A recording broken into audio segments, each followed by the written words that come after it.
Hello bachon, so let's understand the question first. The question says a hollow spherical cell is given to us. Outer radius r, floats submerged under water surface. The inner radius of the cell दे रखा है r, small r. Specific gravity दे रखा है material का cell की 27/8 with respect to water. The value of r.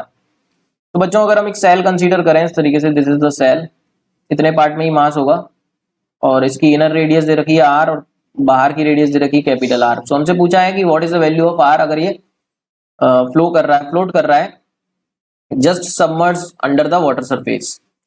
तो बच्चों यहाँ पर हम समझते हैं सिचुएशन को इस तरीके से. अगर फ्लोट कर रहा है जस्ट सबमर्ज सिचुएशन में, तो इस पे जो बायोन्सिक फोर्स लग रहा होगा वर्टिकली अपवर्ड डायरेक्शन में, उसको बैलेंस कर रहा होगा वेट, या वेट को बायोन्सिक फोर्स बैलेंस कर रहा होगा, ऐसा हम बोल सकते हैं. तो बच्चों हम इक्वेशन लिख सकते हैं Fv equals to mg. Buoyancy force is balanced by weight. अब बच्चों वेट कैसे लिखेंगे? तो मास इतने ही पार्ट में रहे, जो हमने रेड पार्ट बना रखा है, that is the part occupied by mass. तो बायोन्सिक फोर्स को हम कैसे लिख सकते हैं बच्चों? लिक्विड की density into volume submerged into g. और मास को कैसे लिख सकते हैं? बॉडी की density into volume into g. Volume मतलब उतने ही पार्ट का लिखेंगे जितने पार्ट में मास है. तो हम देख सकते हैं अगर हम इसका वॉल्यूम लिखें, कितने पार्ट में मास है? Volume in which the mass is present, that is 4/3 pi capital R cube minus small r cube. इतने पार्ट में ही बच्चों हमारा मास है, हम देख सकते हैं इजीली. ठीक है, तो यहाँ पर सब्स्टिट्यूट करते हैं बच्चों, क्या बनता है? लिक्विड की डेंसिटी रो एल लिख लेते हैं. वॉल्यूम सबमर्ज, पूरा का पूरा वॉल्यूम सबमर्ज है बच्चों, तो लिख सकते हैं 4/3 पाई कैपिटल R क्यूब, है ना बच्चों, into g equals to body की density into volume into g.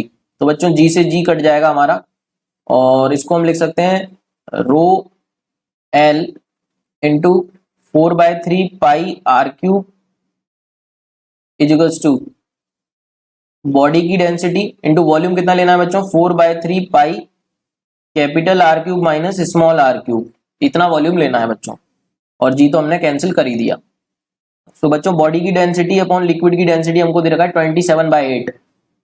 तो इसको हम ले सकते हैं बॉडी की डेंसिटी अपॉन लिक्विड की डेंसिटी, मतलब रो एल को उधर ले गए तो बॉडी की डेंसिटी अपॉन लिक्विड की डेंसिटी तो बन गया 27/8, और 4/3 पाई कट गया बच्चों, तो ये बन गया हमारे पास R cube upon R cube minus R cube. इस रो एल को इधर ले गए तो रो बी अपॉन रो एल हमको दे रखा है कितना? 27/8. बच्चों अब क्वेश्चन हो गया हमारा, यहाँ पे कुछ नहीं बचा. अगर हम इसको सॉल्व करना चाहें तो कैसे सॉल्व करें? अगर हम इसको इस तरीके से लिख सकते हैं बच्चों, यहाँ पर रो, एक minute, R cube upon, next slide पर इसको सॉल्व कर लेते हैं. ये बना बच्चों हमारे पास R cube upon R cube minus small r cube equals to 27/8 equals to 27/8. तो हमसे पूछा है बच्चों small r in terms of capital R. तो एक काम करते हैं, इसको हम इस तरीके से लिखते हैं, 8 r क्यूब को लिख सकते हैं 27 r cube minus 27 small r cube, और इधर ले जाते हैं 27 r क्यूब को, मतलब इसके संग ले गए या इधर ले गए 27 r cube minus 8 r cube को बोल सकते हैं 27 स्मॉल r क्यूब. सो 27 में से 8 जाएंगे तो कितना बचेगा बच्चों? 39, नहीं सॉरी 39 नहीं,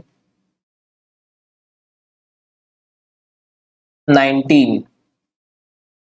ठीक है बच्चों, 19 r क्यूब, और ये बनेगा 27 r क्यूब. तो बच्चों यहाँ पर हम चेक कर लेते हैं. फाइनली हमारा r जो आया डेट इज 19 की पावर 1/3 एंड 27 का क्यूब रूट बनेगा 3 इंटू r, ये आ जाएगा बच्चों. तो इसको अगर हम चेक करेंगे, ऑप्शंस नाउ चेक कर लेते हैं, तो किसके क्लोज होगा बच्चों ये? 2/3r 0.6r होगा नहीं बच्चों. तो यहाँ पर हम बोल सकते हैं 8/9r के क्लोज होगा ये अप्रोक्स, अगर हम इसको लें. This is close to 8/9r. ठीक है बच्चों, I hope you got the answer. Thank you so much and all the very best. So fourth option is the correct answer.